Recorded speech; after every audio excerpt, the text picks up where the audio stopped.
This video is a safe, scripted reenactment of historical events. Participants are not actually shooting at each other. All actions simulated for educational and entertainment purposes and should not be recreated.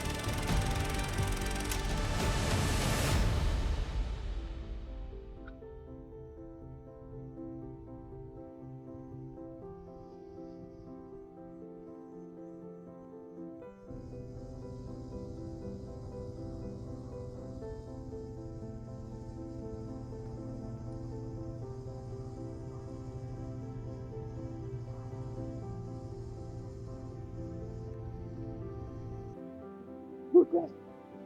Okay.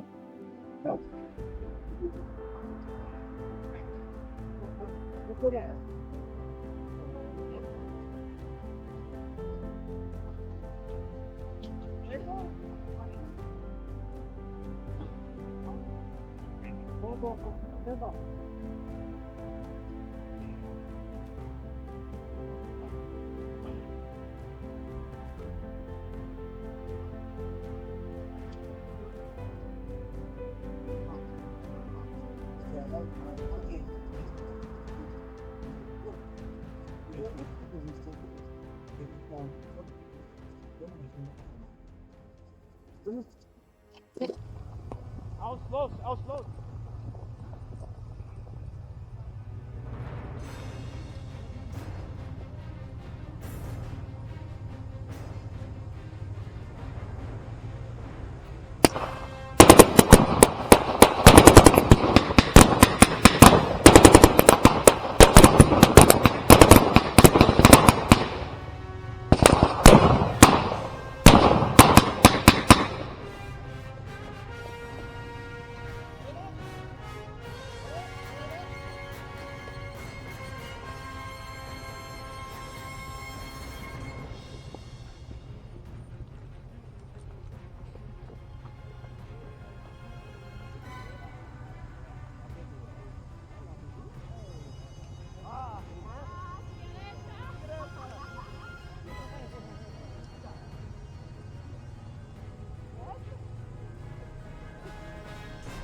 Helmet's gone, everything's gone. I'm gone, helmet's gone, everything's gone. My boots are all my shit's gone. They figure out. Yeah. I can tell. Wow, people are stuck on. They didn't say. Partially stuff on. The beautiful.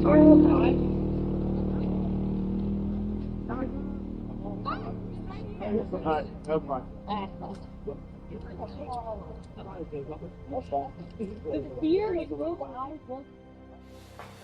So let's talk about what you just watched in this reenactment battle.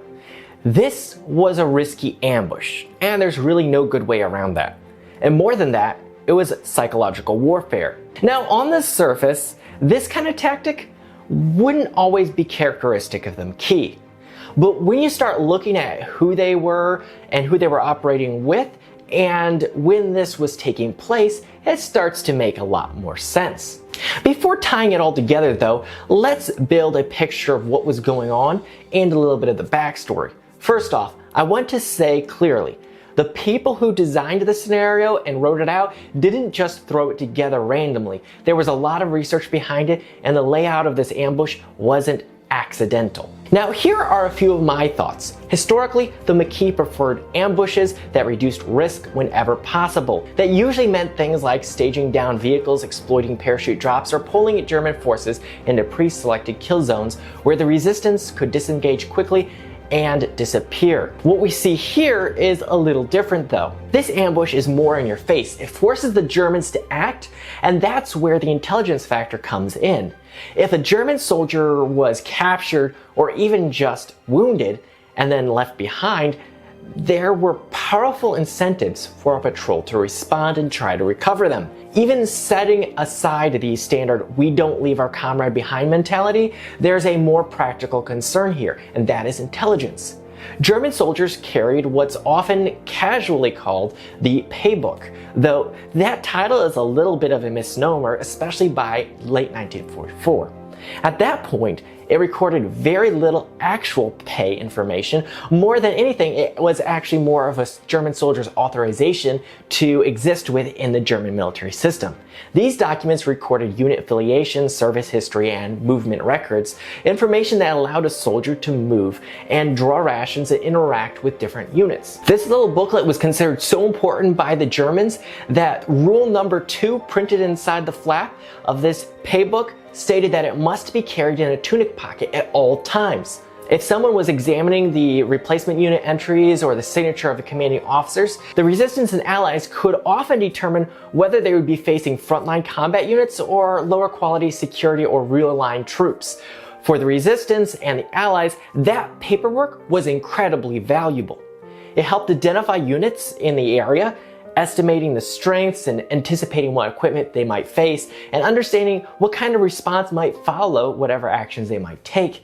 And that's just the paper side of the intelligence. There's also the human side as well. Interrogations, sometimes brief, sometimes coercive, and anywhere in between, could reveal things that paperwork could never. Routes, supply issues, morale, shortages, and sicknesses and disease. And by late 1944, that would include shortages. Shortages were very real. German equipment quality and availability were declining as the war effort stretched everything thinner and thinner. So leaving a captured or downed soldier behind, along with whatever intelligence he carried, like that paybook, wasn't something Germans could really afford to risk, especially as the Allies were closing in. That leads us into the psychological side of this conflict that we reenacted in this battle. What message does it send if a German soldier is left behind? Who comes for him? And maybe more importantly, what happens if you're the person the next time that's captured? These kinds of questions mattered, and they weighed heavily on morale. Now zoom out a little bit. There's also a very practical, tactical reason this ambush works well for the resistance.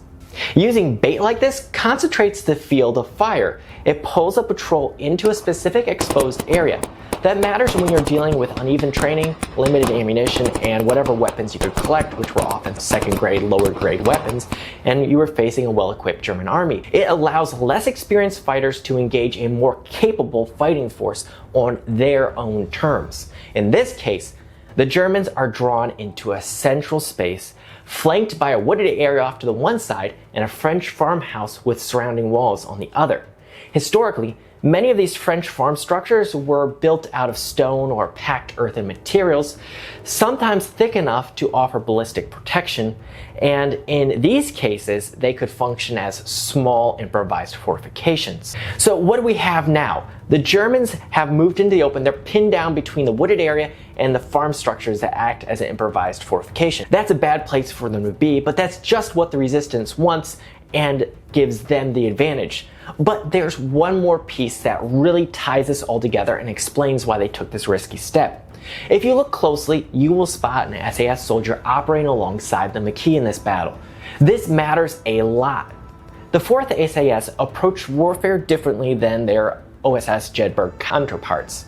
The Jedburghs focused more on training, organizing, and arming the resistance, but more importantly, they acted as kind of the glue between the Allied command and the Maquis. Their priority was long-term organization, coordinating airdrops, maintaining command links, and keeping things quiet to avoid detection and preserve the strengths and capability of their fighting force so that they'd be ready to act when the Allies called on them. The SAS doctrine, however, leaned more in the other direction. They tended to more loud, aggressive, and disruptive techniques, forcing the enemy to react, creating chaos, uncertainty, and pressure far beyond the actual size of the fighting force that was involved. This ambush fits that mindset almost perfectly. And finally, let's talk about the looting side of this reenactment battle. You will see boots are being taken. That's not just for theatrics. By this stage of the war, footwear shortages among civilians in France and the resistance was extremely severe. Many Maquis fighters were stuck with wooden clogs. They were loud, slippery, and terrible for moving quickly through rough terrain and the woods. German boots were a massive upgrade for them. Leather shortages in occupied France was extremely severe, and footwear wasn't just for comfort. It was for mobility, survival of their daily life, and combat effectiveness if you were in the resistance. Taking boots wasn't just like a thing of greed, it was logistics, and it was a tactical choice.